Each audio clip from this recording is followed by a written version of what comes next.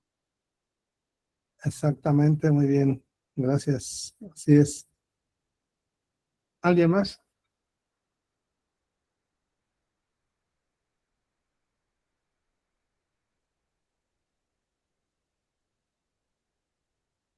Pues eso justamente, ¿no? Es un desmembramiento, y del cual el torturado pues no se arrepentía. Estaba consciente de lo que iba a recibir.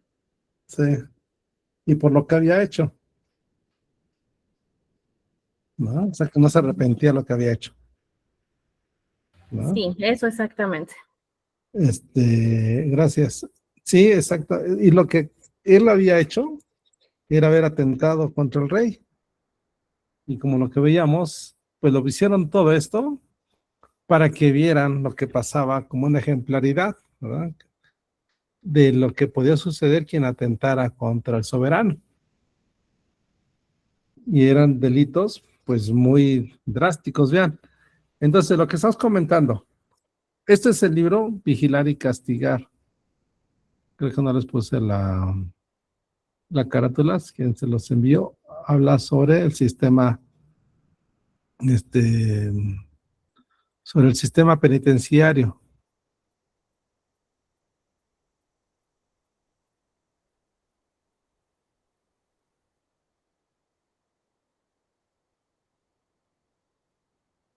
Ese es el libro Vigilar y Castigar, Nacimiento de la Prisión. Entonces vamos a ver un poco sobre esta parte. Es Michel Foucault. Pues tengo muchos libros de él, de Michel Foucault, es un sociólogo, pero escribe muchos libros sobre el derecho penal. Se los envío, se los comparto para que vean este autor. Ok, bueno.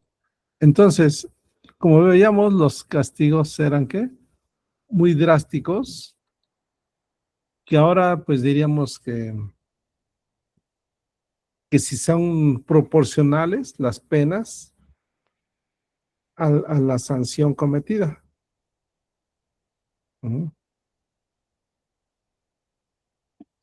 Permítame un segundito, porque acaban de invitar.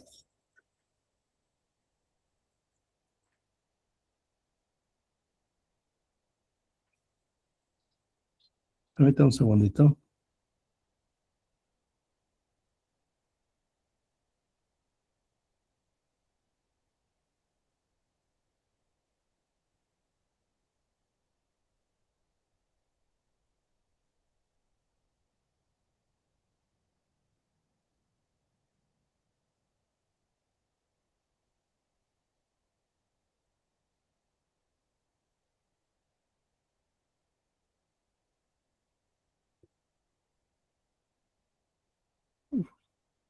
Gabino dice,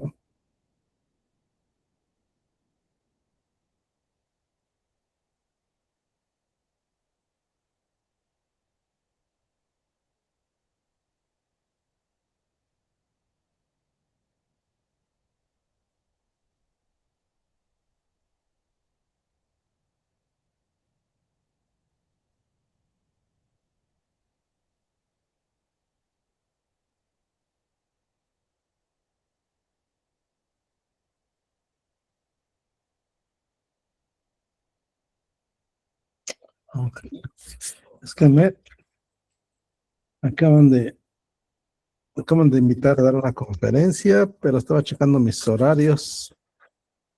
Este,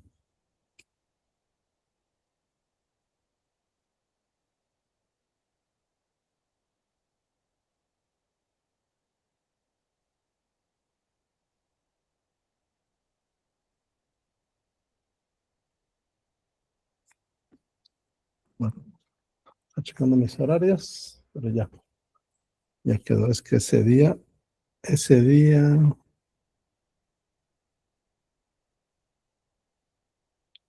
bueno,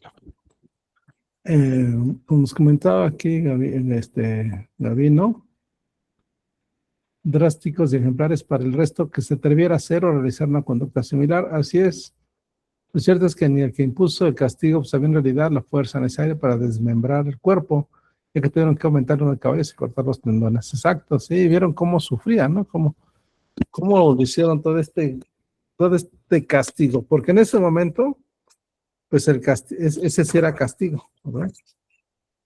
Y así se ha traído desde esa fecha el castigo. Se ha considerado que en cometa un delito hay que ¿qué? Castigarlo. Uh-huh.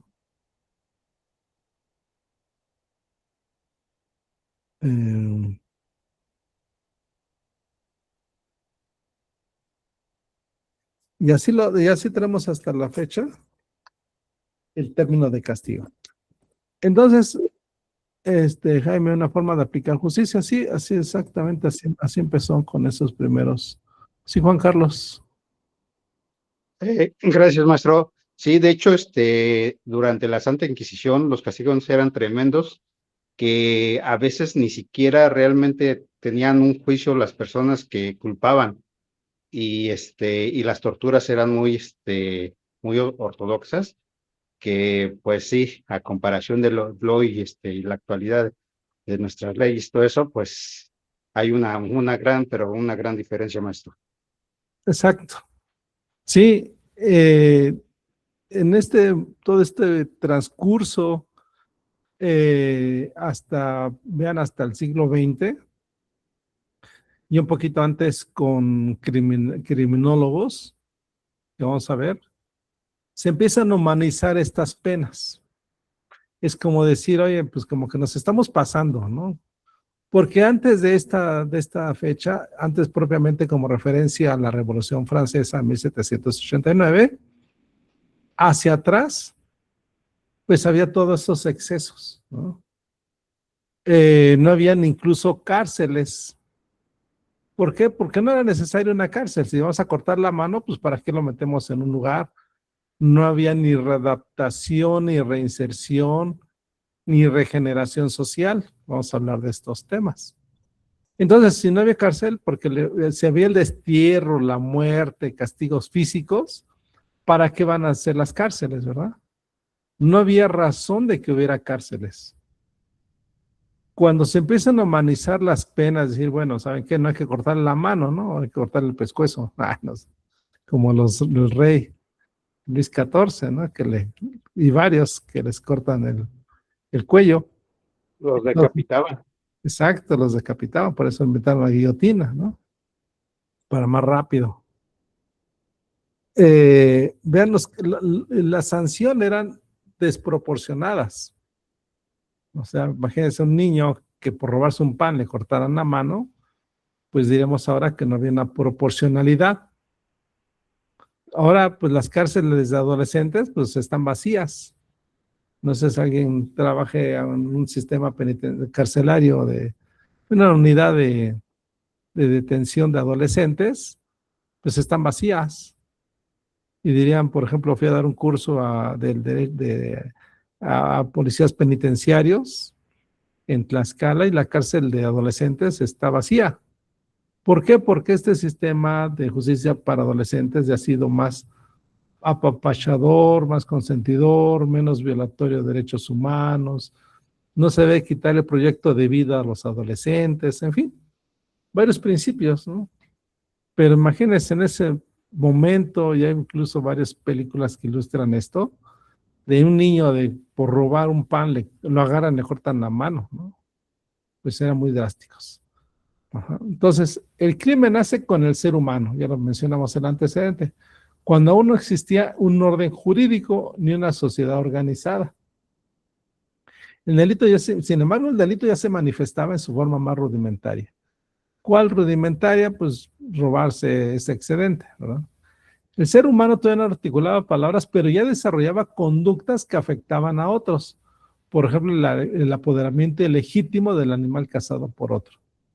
La violencia física ejercida sobre una mujer. Y la mujer pues siempre ha sido criminalizada, ¿verdad? A través de la historia. Y como lo que mencionaban, en la Inquisición, pues los procesos eran rapidísimos y por delación. La delación, ¿qué era? Pues por ejemplo, delatar al vecino. ¿Sabes qué, Santa Inquisición? Mi vecina ejerce la brujería y pues venían por ella, ¿no? Pues imagínense qué proceso tan rápido. Y aquí la tortura estaba legitimada por el Estado-nación, o sea, por estas comunidades. La tortura estaba legitimada. ¿Por qué? Porque la reina de las pruebas, ¿cuál era? Hasta el 2008, imagínense, hasta el 2008 se quita la calidad de la reina, o sea, así se consideraba, la reina de las pruebas. ¿Cuál era la reina de las pruebas? Y seguramente ustedes saben.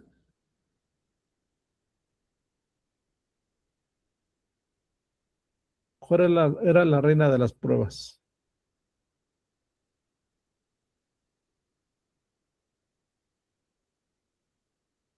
¿No? Exactamente, Jaime, la confesión. Y la confesión era la reina. ¿Por qué? ¿Por qué se consideraba la reina de las pruebas? Porque era la más eficiente para sentenciar a una persona. Es decir,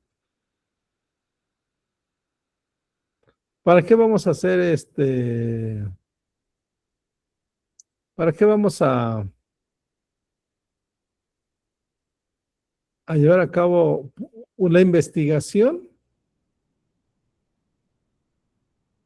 Si ya confesó, ¿no?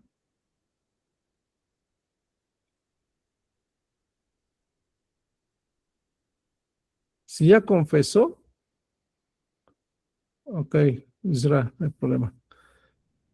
Si ya confesó, pues ¿para qué vamos a llevar a cabo tener más pruebas? Pues si ya confesó, ¿no? Ya nos dijo que sí lo cometió él. Pero sin embargo, ¿cómo había sido arrancada esa confesión? Por medio de torturas. Exactamente. Así es. Por medio de las torturas. Y por eso el Estado legitimaba la tortura. Porque era la forma de obtener esa confesión, ¿no?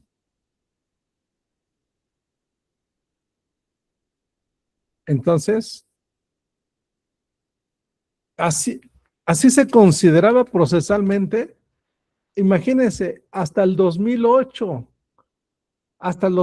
con las reformas a la Constitución, a la reforma procesal, deja de ser la reina de las pruebas. Ahora, ¿cuál va a ser la reina de las pruebas? Bueno, se quitan constitucionalmente varias, digamos, malas prácticas. Por ejemplo, esto, la reina de las pruebas, pues ya no va a ser. Es más, en el Código Nacional, que señala que si el imputado no quiere declarar, esa falta de declaración no se tiene que tomar como una confesión. La falta de declaración. No se tiene que tomar como una declaración, como aceptar, porque incluso estaba este principio. ¿Quién calla? ¿Quién calla qué? Otorga. Exactamente. ¿no quieres decir nada? Pues quiere decir que sí lo realizaste tú, ¿no? Imagínense, tenemos este principio de que calla otorga. Entonces, por algo no quieres decir nada, porque tú lo realizaste el hecho. Hasta el 2008, imagínense.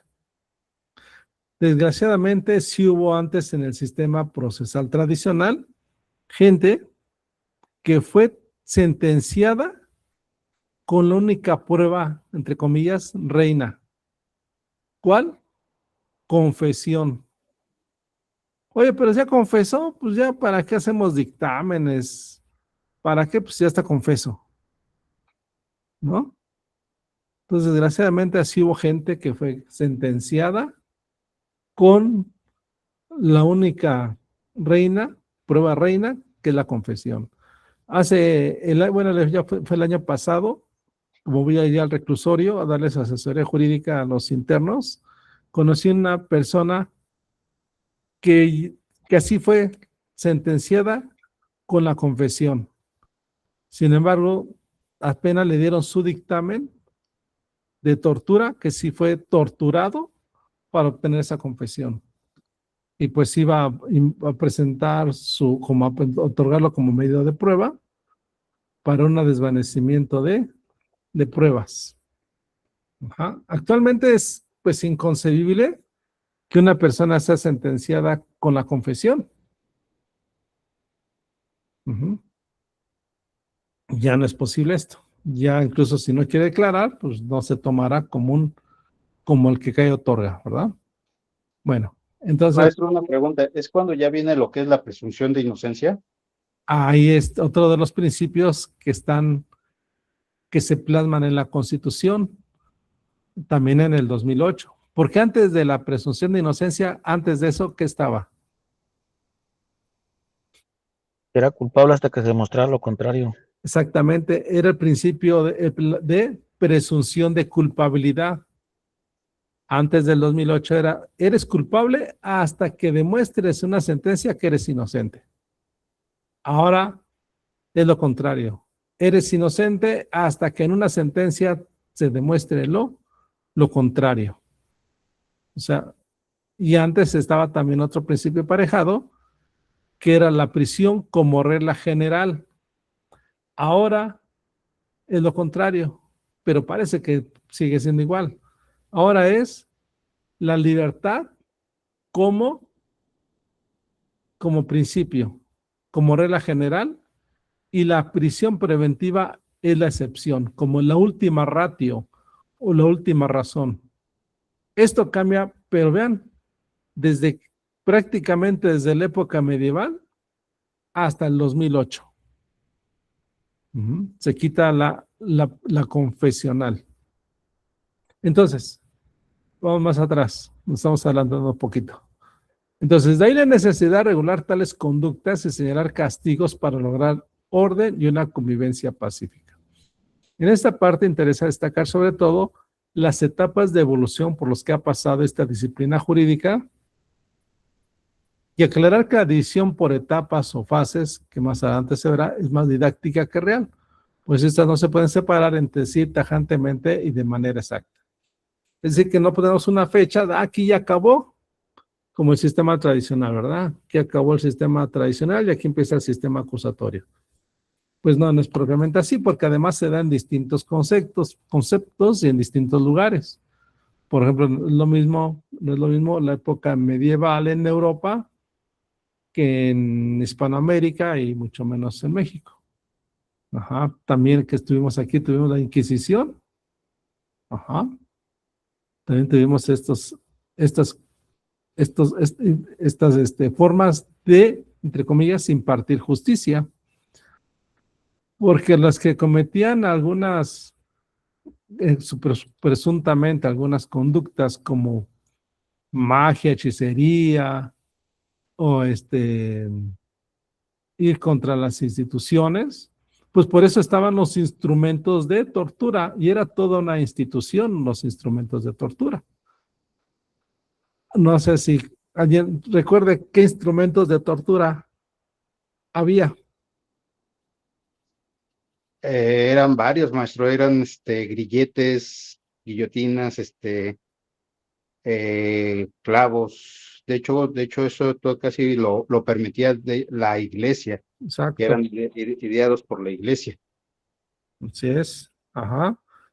Muy bien. Como cuáles, había unos que tenían nombres, ¿no? Incluso. Por ejemplo, la muñeca de Nuremberg, ¿no? Era como un sarcófago donde la puerta tenía clavos y cuando la abrían, metían a la persona parada y la cerraban, pues le atravesaba con los clavos por dentro, pues todo el cuerpo. La picota, la guillotina, también, bueno, no era de tortura, era de muerte, la guillotina, ¿no? El potro, exactamente, el potro, la jaula, la picota. La picota era una como punta donde sentaban a la mujer y le dejaban caer su peso sobre esta punta, le entraba en la vagina y el peso que tenía ya le iba enterrando, se le iba metiendo este aparato en las entrañas. Pues imagínense el sufrimiento, ¿no? O la jaula, colgaban en una jaula como pájaro a una persona, le cerraban y hasta que se muriera ahí, colgado, ¿no? La picota, o estos famosos cinturones de castidad, la garrucha, la caída de agua por goteo, exacto, se abría el cerebro ahí, ¿no? Exacto. Vean, toda una institución, ¿no? Para castigar el cuerpo y purificar el alma, supuestamente, ¿no? ¿Qué le decían a las mujeres? Que eran presuntamente cometían el delitos, la picota, un descanso medieval, ajá, con tomates, no sé cómo será con tomates, ¿cómo será con tomates podridos, ajá, vean, y la infección que provocaba, ¿no? Así es. Entonces, era toda una institución la tortura, ¿no? Entonces los castigos pues eran pues muy inhumanos. Y la mujer le decía que hacía hechicería, pues la amarraban de las manos, los pies, decían, si flotas en el agua es porque estás libre de pecado. Si te hundes es porque estás llena de pecado, ¿no? Y pues claro, pues, se hundía, ¿no? Se moría. Y así, muchos instrumentos y formas de tortura. El sentarlas y amarrarle la cabeza sujetas a una base y irle apachurrando ahí un tornillo hasta que le perforaran el cráneo, ¿no? En fin, vean cómo ha evolucionado a las personas que presuntamente cometían delitos. Entonces, tenemos estas etapas. Evolución del derecho penal, fase o etapa de la venganza, fase humanitaria y fase científica. En la fase o etapa de la venganza tenemos una venganza privada, venganza familiar, divina o religiosa y pública, como el caso que vimos de Demians, ¿no? Una venganza pública contra él. Y incluso las penas eran trascendentes, ¿verdad? Actualmente la Constitución prohíbe que las penas sean trascendentes, o sea, que no pasen hacia los hijos ni hacia la descendencia. Se prohíbe que las penas sean trascendentales. En el artículo 22 se prohíbe las penas inusitadas, trascendentales, la tortura, las penas inusuales, ¿no? Los actos, se me olvidó ahorita cómo se llama la ley que sanciona la tortura, Y las penas crueles inhumanas, la tortura y las penas crueles inhumanas. Vean de dónde viene, ¿no? De dónde traemos todavía en su momento, traemos esto porque era común, ¿no? Una reminiscencia de la época medieval. Se prohíbe la tortura, las penas crueles, inhumanas y trascendentales, prohibido por el artículo 22. Y eso es lo que les comento a los policías, ¿no? Cuando les doy cursos a los policías, que siguen teniendo a veces malas prácticas de tortura, trayendo consigo ese antecedente de donde todavía había que arrancar la confesión con tortura y llegar con el Ministerio Público. Aquí lo tenemos, jefe, ya está confeso, ¿verdad? ¿Verdad que eres Elefante Rosa? Sí, sí, soy Elefante Rosa, ¿no? ¿No? ¿Se acuerdan? Había incluso tipo comedia, ¿no? Tipo chusco que había en el constructo del mexicano, ¿no? El típico de que ya lo tenemos aquí, ¿verdad? ¿Verdad que eres Elefante Rosa? Sí, sí, yo soy lo que quiera, ¿no? Pues, ¿por qué? Pues imagínense, la persona que pasaba por una manoterapia, donde había México también los típicos en esa época de los 80s, 90s, los típicos que eran conocidos los instrumentos de tortura a la mexicana, ¿no? ¿Como cuáles? Seguramente las han escuchado, ¿no? El pozolazo, ¿no? El chile piquín, El tehuacanazo. sí, el famoso, así es, Luis, el famoso tehuacanazo, ¿no? El pozolazo, ¿no?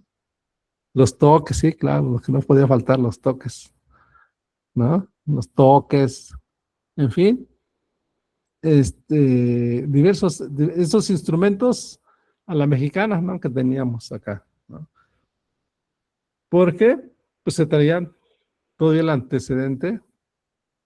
Exactamente, era el método científico para obtener la verdad, Gabino. Así es, era para traerlo ya bien confeso, ¿no? Y aunque no hubiera ocurrido, no hubiera hecho, pues quién, imagínense, quién iba a aguantar toques y arrancar las uñas, aflojar los dientes por los toques, ¿no?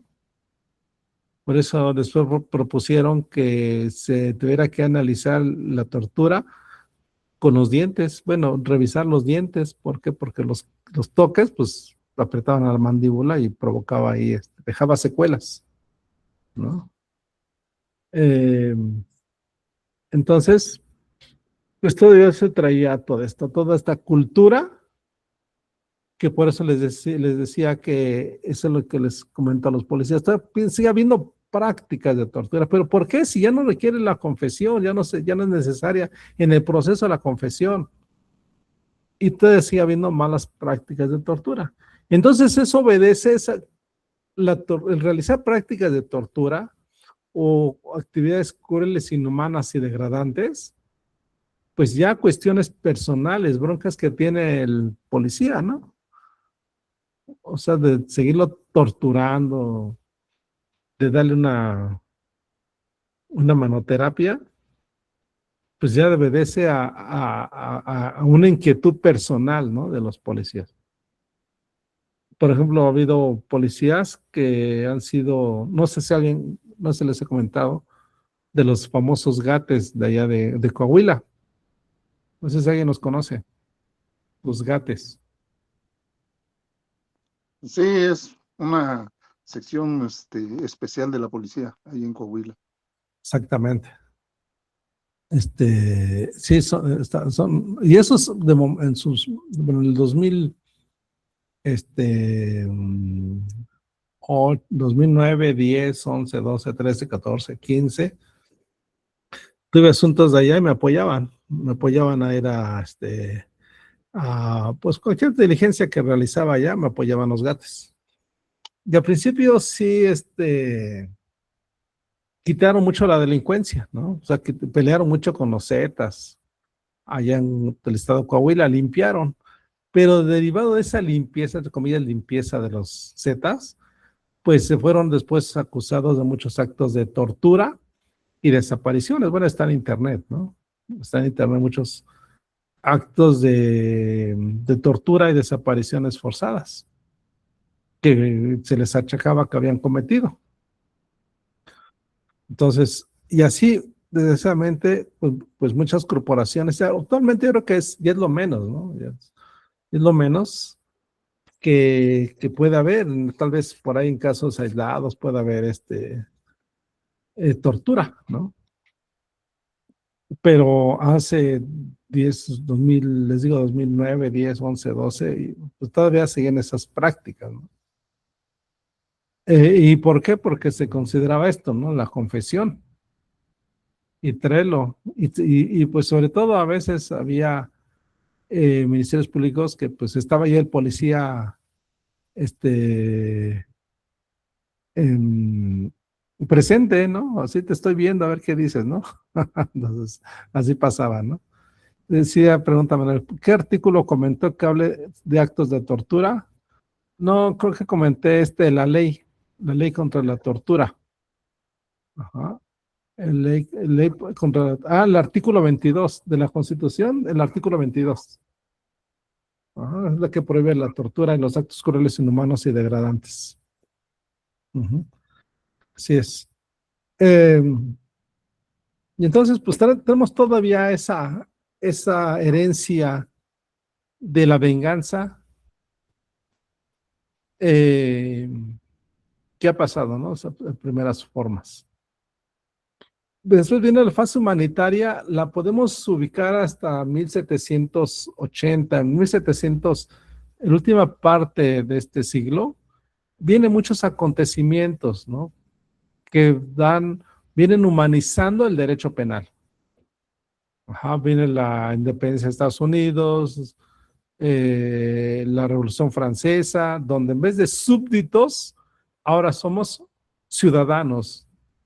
Empieza los derechos del hombre y del ciudadano bajo la bandera de libertad, fraternidad e igualdad, y donde, bueno, pero esto es un proceso que empieza desde 1600, donde empieza a haber ese cisma religioso, donde la iglesia pues no son de sangre azul, no hay una movilidad social, antes no había movilidad social, empieza a ser la división de poderes, el sistema de pesos y contrapesos, en fin, principalmente, bueno, en Europa, ¿no?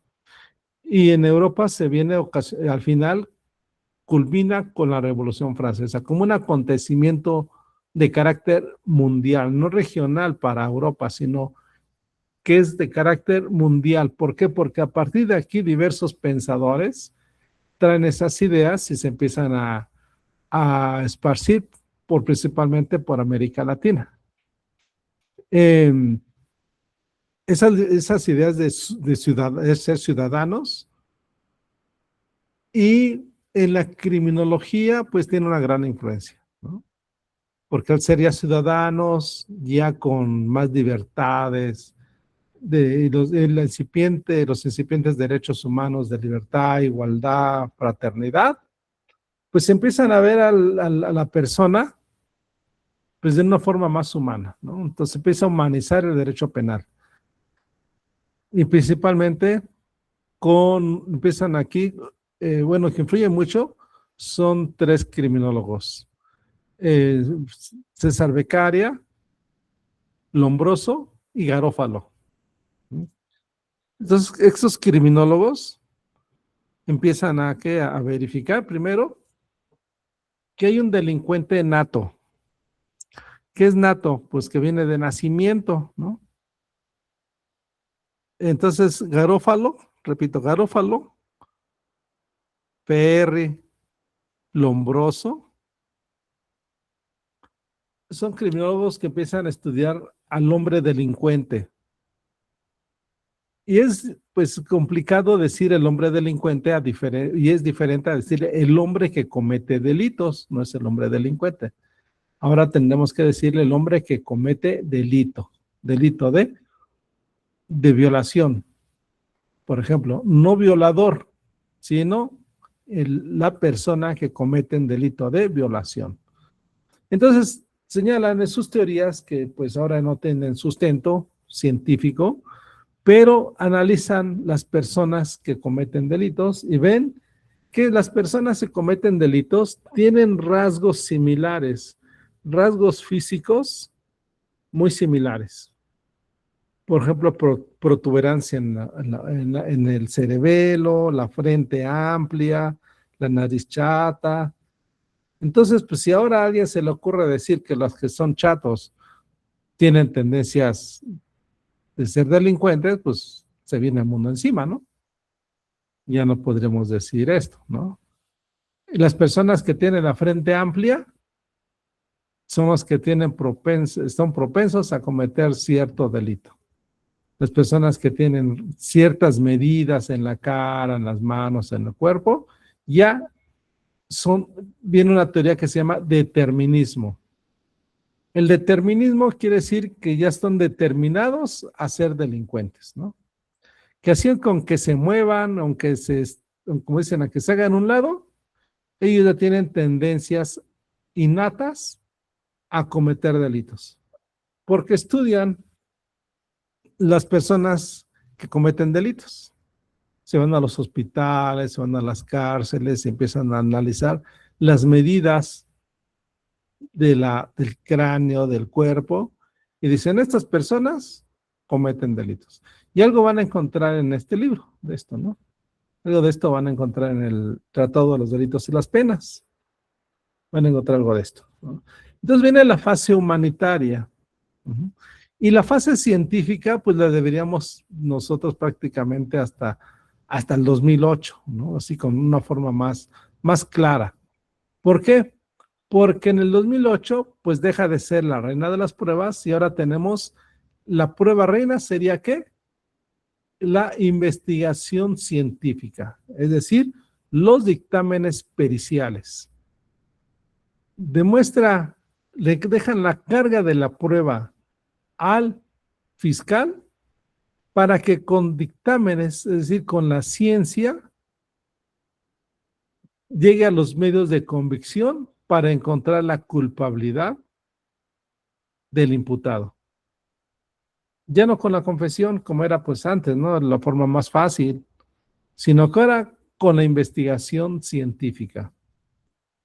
Se tiene que traer dictámenes periciales para que con esos dictámenes se demuestre más allá, así con esas palabras, más allá de toda duda razonable. Ajá. Que no haya duda.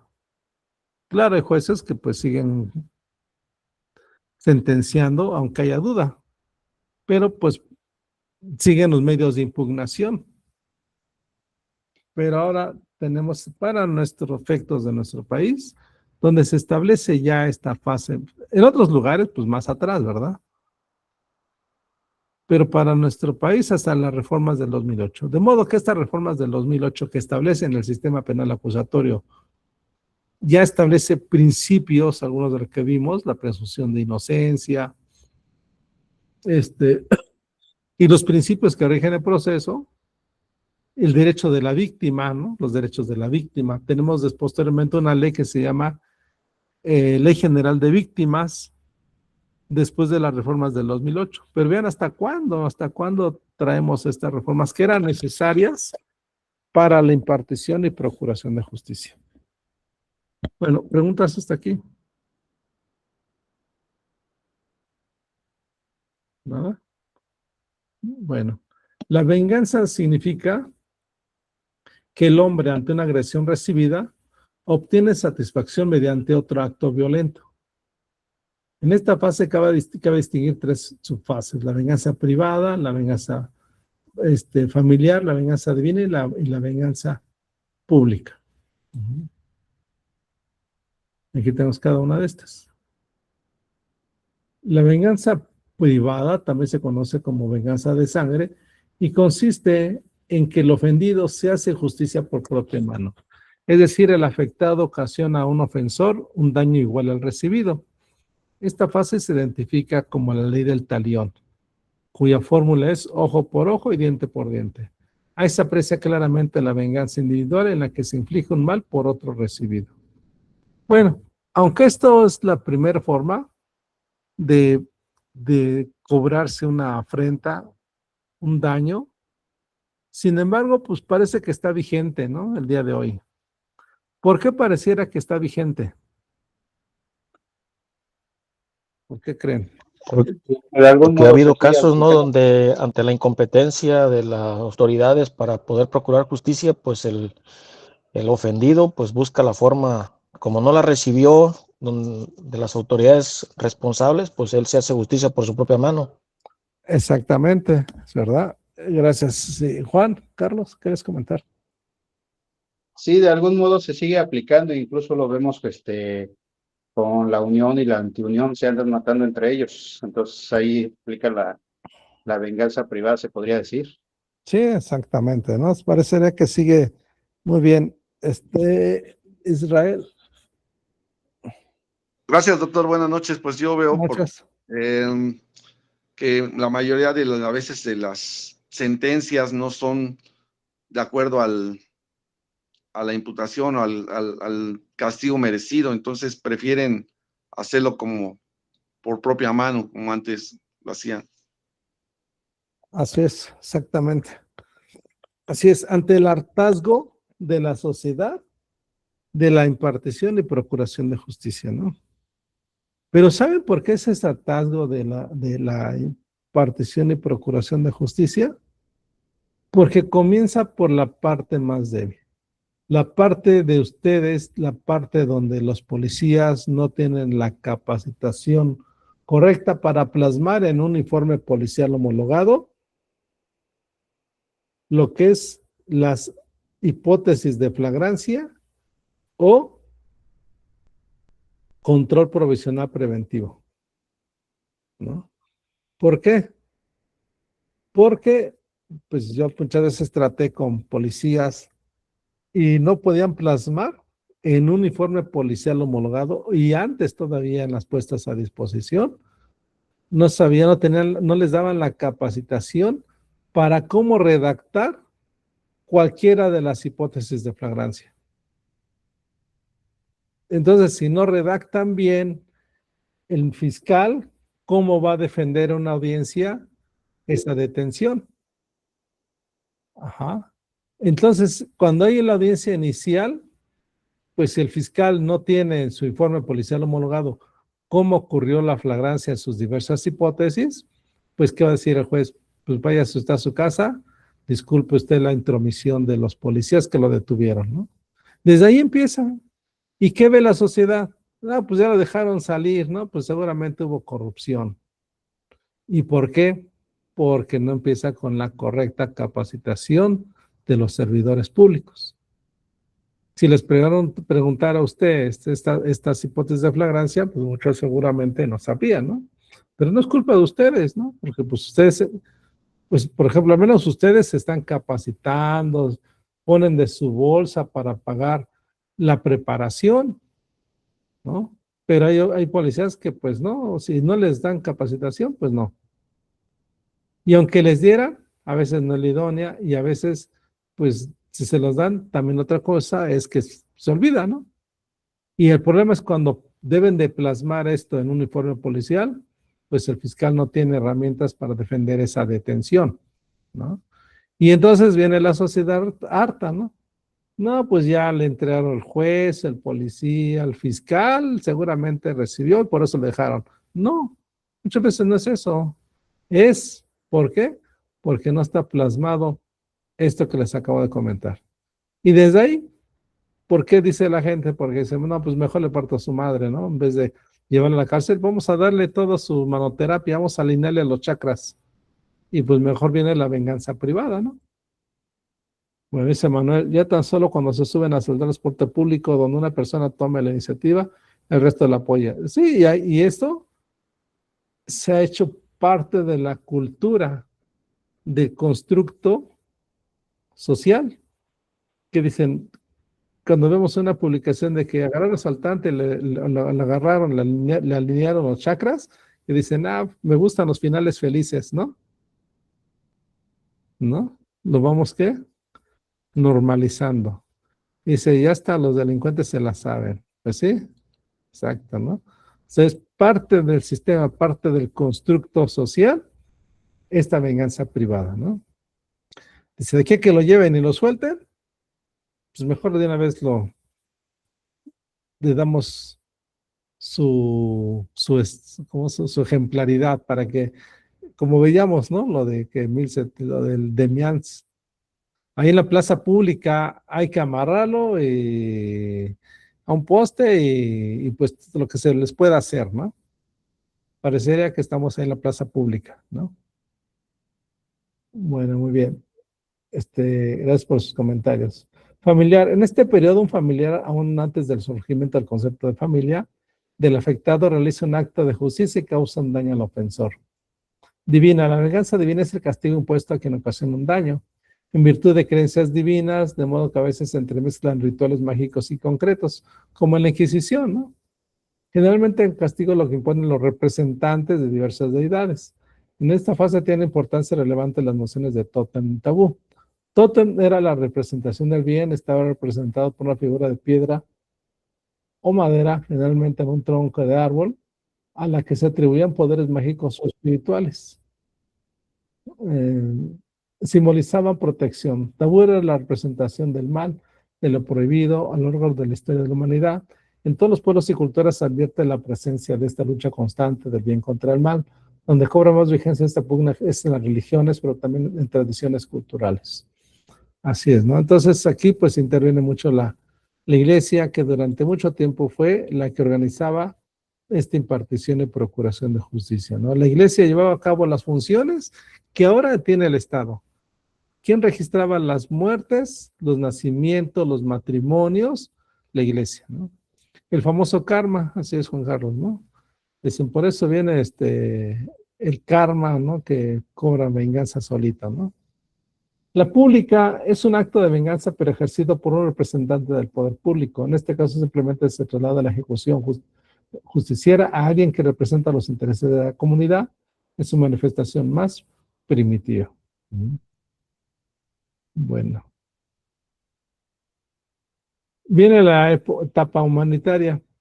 Como respuesta a la fase anterior surge una reacción humanista en materia penal, de manera que se pretende dar un giro absoluto y radical a la dureza del castigo.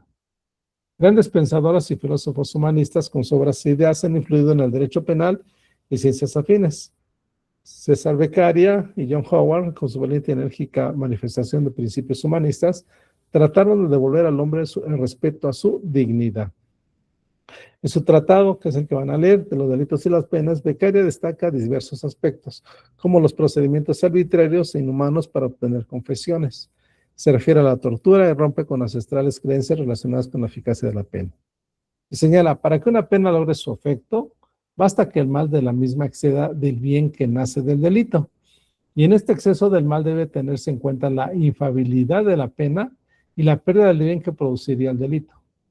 Los hombres se gobiernan por la acción repetida de los males que conocen y no por la de los que ignoran. A medida que los suplicios se hacen más crueles, el espíritu de los hombres, al modo de los líquidos, se pone siempre al nivel con los objetos que les circundan. Esos espíritus, pues, se irán endureciendo.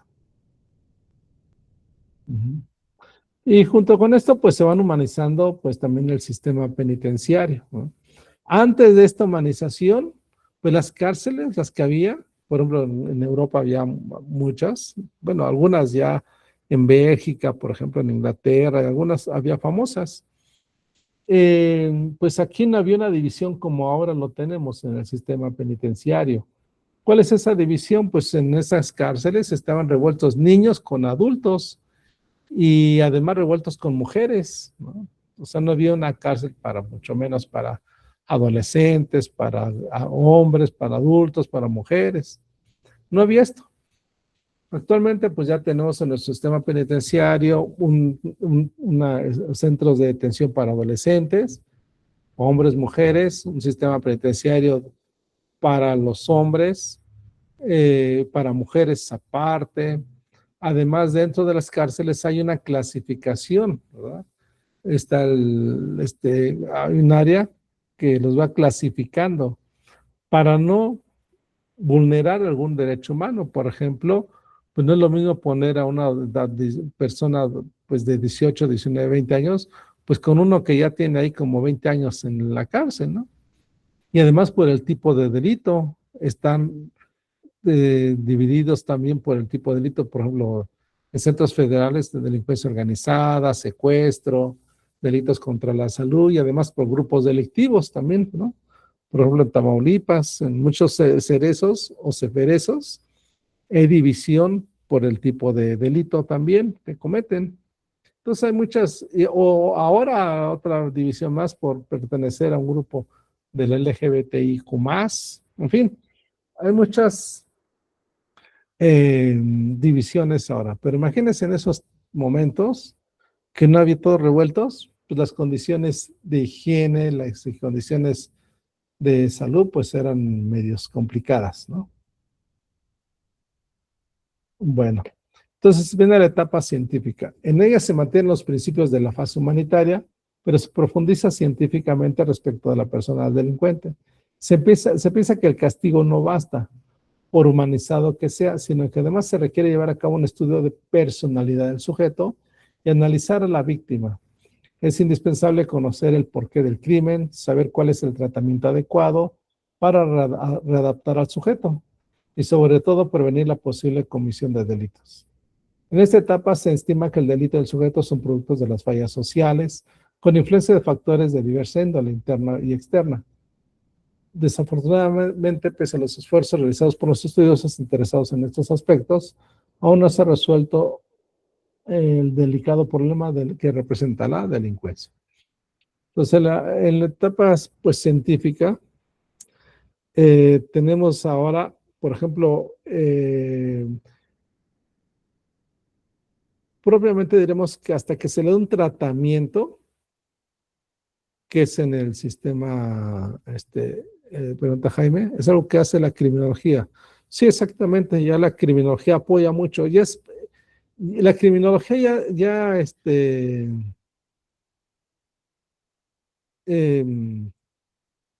también tiene que ver con que se le da a los internos un tratamiento adecuado o idóneo a su personalidad. Por eso habría estudios de personalidad. Porque había que entrar el estudio de este delito a los criminólogos, pero no eran los únicos, sino que también interviene un psicólogo, un criminólogo, incluso un médico para darle un tratamiento de acuerdo a su medida. Entonces aquí forma mucho parte de la criminología. Vamos a ver a esta conducta, vamos a ver qué requiere para que haya una readaptación social. Pero esta es la siguiente clase, el miércoles, vamos a ver sobre los modelos penitenciarios que ha habido en nuestro país. Déjenme ver si la encuentro de verdad, porque esta no la incluí. Permítame tantito.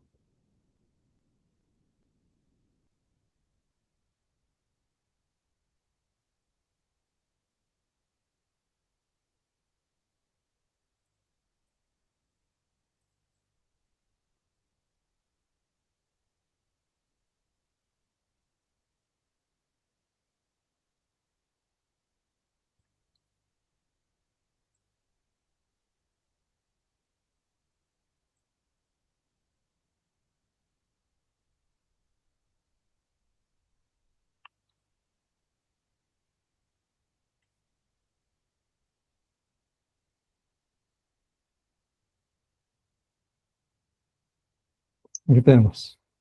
Ha habido esos tres modelos en el sistema penitenciario. El primero es la regeneración social. Esta se establece en nuestro país en la Constitución de 1917. Vean desde cuándo, ¿no?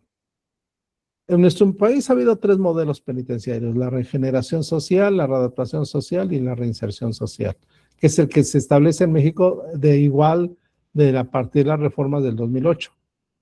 En la regeneración social se consideraba a la persona que comete delitos, se le consideraba un degenerado. Vean.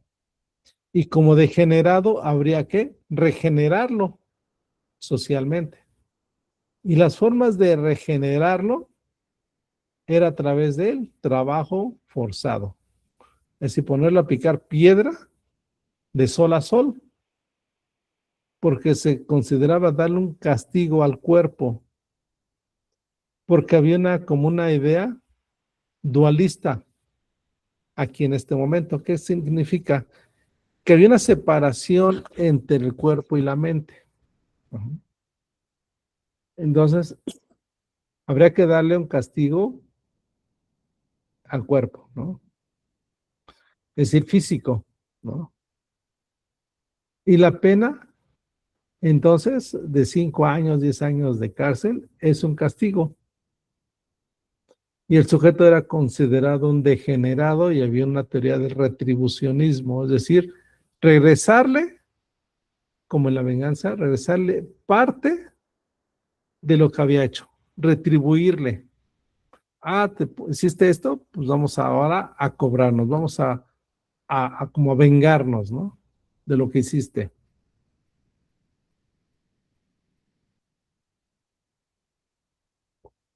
Entonces, vean, aquí no se visualiza una forma de regenerarlo que fuera científico, sino que era físico. O sea, te vas a poner a trabajar, o vas a ir a cursos, no. Va a tomar capacitación, no. La única forma de que lo vamos a regenerar es que se ponga a trabajar. Y principalmente, picar piedra y además ponerle un uniforme a rayas, ¿no?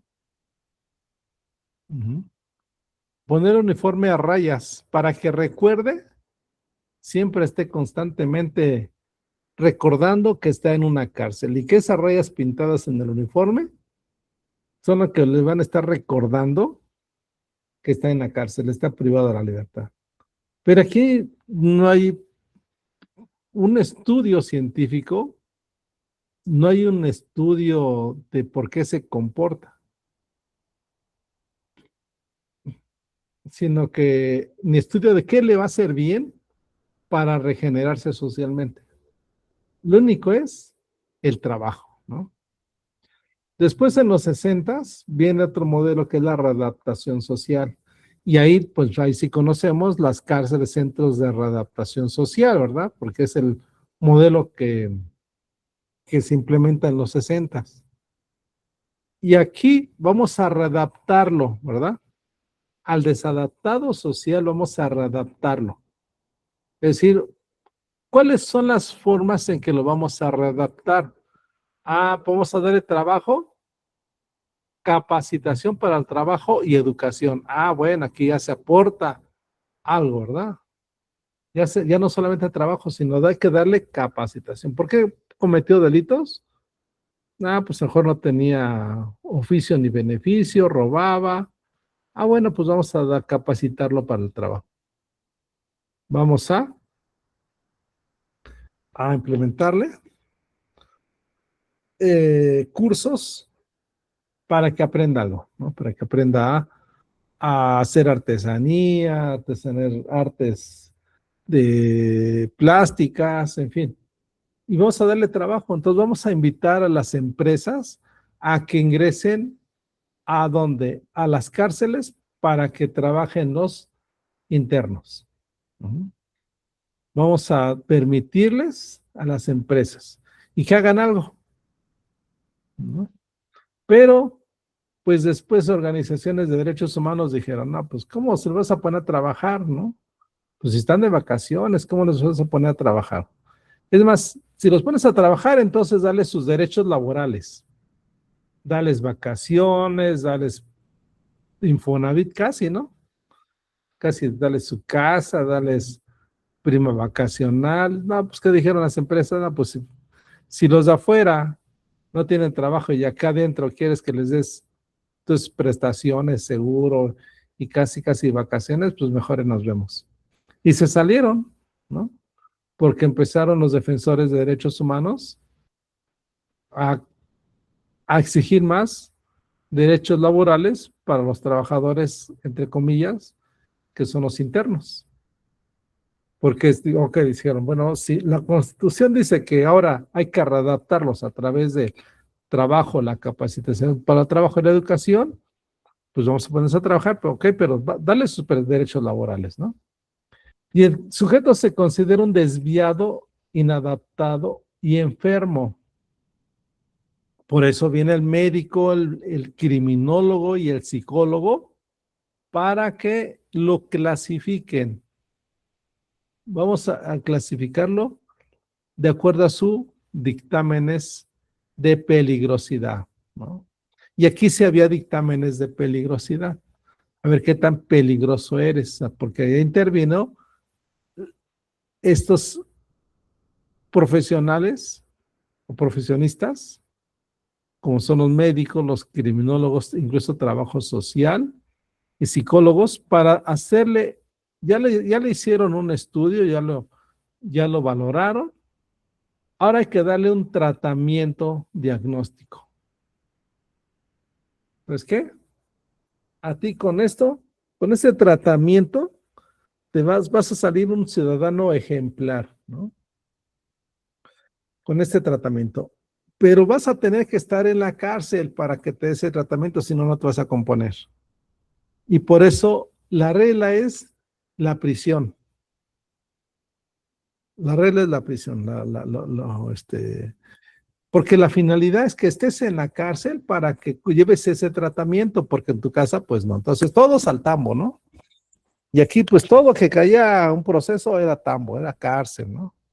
Porque ahí te vamos a dar tu tratamiento. Ya sabemos que eres un desadaptado, desviado, y ahí en la cárcel te vamos a dar nuestro tratamiento.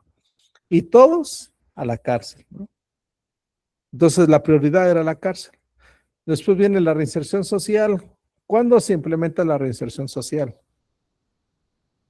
¿Cuándo se implementa?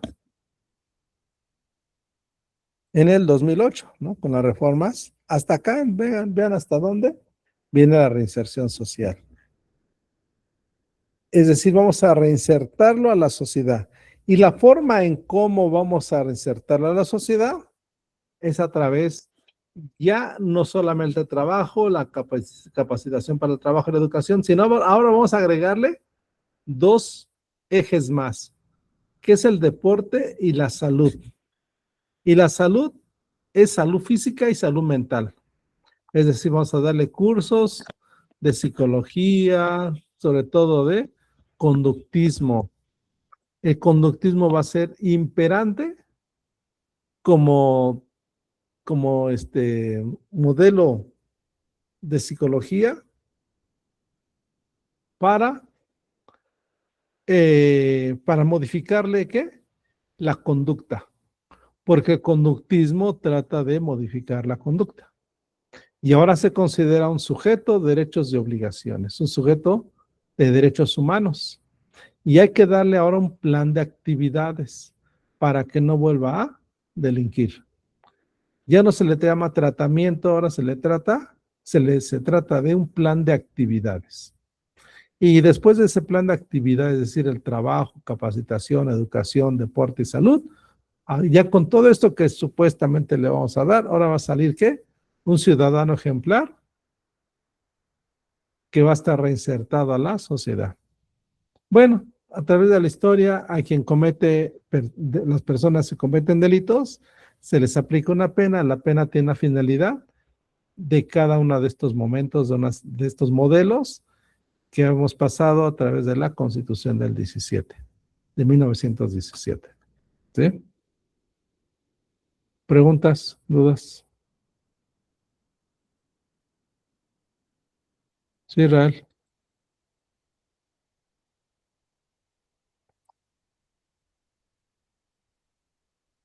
Israel, ¿no?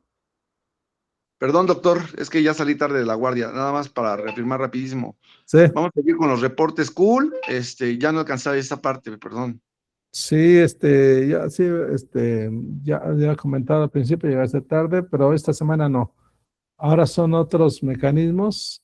El examen, resumen de un libro, ve el principio del video de hoy, porque ahí está explicado bien, pero es un libro, es un reporte de un libro. Ya vienen los lineamientos, hasta cuándo y cómo va a ser. Y checa ahí la partecita inicial del libro, Gracias, doctor. del video de hoy. Pero es el Gracias, doctor. examen, el libro y asistencia. ¿Sí? Gracias, doctor. Sí, de nada. Sí, Gabino.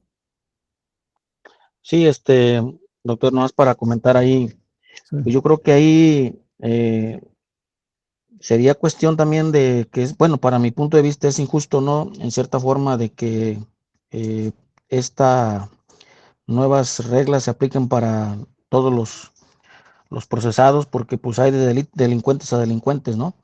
Yo para mi gusto diría que los que sean más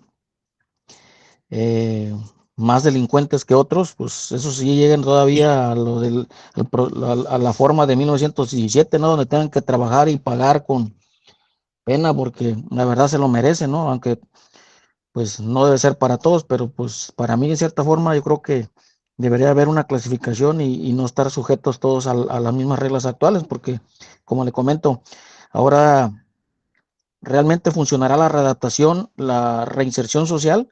Sí tendremos resultados en esa parte, porque parece que ahora son escuelas del crimen, ¿no? Donde entran por uno y ya salen con graduados, ¿no? En diferentes eh, disciplinas, ¿no? Del crimen, ¿no? Es mi comentario, Lick. Sí, gracias. Sí, siempre ha sido la discusión constante de que los internos que cometen delitos deben de hacer algo productivo, ¿no? Ya que quebrantaron el orden social, el contrato social, lo quebrantaron las reglas, las normas, y pues deben de algo para resarcir el orden social. Pero siempre ha habido esta discusión de que no, pues no, ¿sabes qué? Me sentenciaron a pena, no a trabajar, ¿no? Sin embargo, sí se consideran estos ejes de reinserción social, se consideran premios, es decir, si la persona realiza estos ejes de reinserción social, es decir, trabajo, educación, etcétera, pues le dan la libertad anticipada o la libertad condicionada, claro, siempre y cuando hagan la reparación del daño. Pero pues siempre ha sido la constante de pelear si es que deben de hacer o no hacer, pero sobre todo los defensores, organizaciones de derechos humanos, ven esto, ¿no? Ven como que, pues, ¿para qué los pones, a trabajar? No los pongas a trabajar, pues deben estar de vacaciones, ¿no? Y bueno, esa es la constante que ha habido, ¿no? Y la discusión que ha habido siempre. Sí, Gabino, Juan Carlos. Gracias, maestro. Nada más para agregar, pues sí, desafortunadamente son muchas variantes porque pues hay personas que realmente merecen otra oportunidad y otros que de plano sí no la merecen. Entonces, hay algunos que pues vuelven a encaminar, vuelven a retomar el camino, el buen camino, y se arrepienten de lo que hicieron, porque pues a veces lo hicieron inconsciente, como haya sido, y a base de esas oportunidades, pues ellos se regeneran, y pues, otros que de plano sí, nada más lo toman como oportunidad para volver a salir y volver a delinquir. Es cuando decimos que pues viene la venganza privada, tanto física como psicológica, se podría decir. Este es mi comentario, maestro. Exactamente, sí, hay muchas variables, ¿no? Hay muchas variables que hay que tomar en cuenta. Empezando porque la ley de ejecución penal considera a tanto los que están en prisión punitiva, es decir, los que ya están sentenciados, como a los que no están sentenciados. Entonces es otra también limitante, porque los que no están sentenciados pero están en la cárcel, pues les aplican la misma ley, cosa que ellos incluso, pues no sabemos si al final son sentenciados o no, pero sin embargo están en la cárcel, ¿no? Y la ley los considera iguales a todos los que están en la cárcel, entonces hay muchas variables ahí también, ¿no? Así es, gracias. Israel. No, ya no, doctor, muchas gracias, perdón, se quedó la mano arriba. Ok, muy bien. Bueno, pues pues ya la siguiente clase, pues seguimos viendo algunos temas más relacionados. ¿Sí? ¿Alguien más? ¿Nadie?